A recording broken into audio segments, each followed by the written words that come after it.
Social മീഡിയയിൽ വലിയൊരു കൂട്ടം പേളിമാണിക്കെതിരെ തിരിഞ്ഞ സാഹചര്യമാണ് ഇപ്പോൾ. CJP പ്രതിഷേധത്തിൽ വ്യക്തമായ നിലപാട് പറയാത്തതാണ് പേളിമാണിക്ക് വിനയായത്. 2 ലക്ഷം പേർ ഇതിനോടകം തന്നെ പേളിമാണിയിൽ നിന്നും അൺഫോളോ ചെയ്തു പോയി. യൂട്യൂബ് ചാനലും അൺസബ്സ്ക്രൈബ് ചെയ്യുന്നവർ ഏറെയുമാണ്.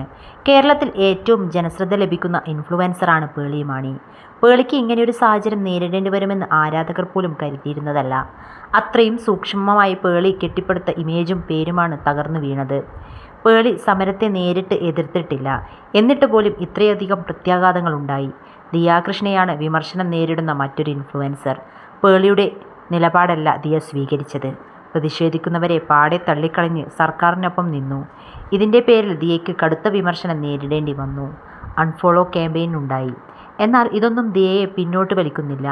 നിങ്ങൾ എന്ത് ചെയ്താലും ഞാൻ എൻ്റെ നിലപാട് മാറ്റില്ല എന്ന നിലപാടിൽ ഉറച്ചു നിൽക്കുകയായിരുന്നു ദിയാകൃഷ്ണ.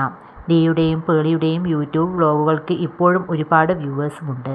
ഇവർക്കെതിരെയുള്ള ക്യാൻസൽ ആഹ്വാനങ്ങൾ വിജയിക്കുമോ എന്ന് കണ്ടറിയണം. പുതുതലമുറ വിചാരിച്ചാൽ ഇളക്കി മാറ്റാൻ പറ്റുന്നതല്ല പേളിമാണിക്കുള്ള ജനപ്രീതിയുടെ അടിത്തറ. വീട്ടമ്മമാരുടെയും മധ്യവയസ്കരുടെയുമെല്ലാം മനസ്സിൽ വലിയ സ്ഥാനം പേളി നേടിയെടുത്തിട്ടുണ്ട്.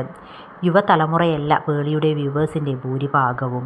യുവതലമുറ എത്ര കിണഞ്ഞ് പരിശ്രമിച്ചാലും ഇവരെ പേളിയിൽ നിന്ന് അകറ്റാൻ സാധിക്കുകയില്ല. മാത്രമല്ല സോഷ്യൽ മീഡിയ ഹേറ്റ് സീസണായാണ് ഏവരും ഇത് കാണുന്നത്. പുതിയ വിഷയം വരുമ്പോൾ ജനം അതിന് പിറകെ പോകും. പേളി ഒന്ന് വൈകാരികമായി സംസാരിച്ചാൽ ആരാധകർ ഒന്നടങ്കം പേളിക്കൊപ്പം തന്നെ നിൽക്കും. ദിയ കൃഷ്ണകുമാറിനാണെങ്കിൽ സോഷ്യൽ മീഡിയയിൽ മാത്രം വരുമാന മാർഗമാക്കി ജീവിക്കുന്ന ആളുമല്ല. മാസം ലക്ഷങ്ങളുടെ ബിസിനസ് നടത്തുന്ന ആൾ തന്നെയാണ് ദിയാകൃഷ്ണ.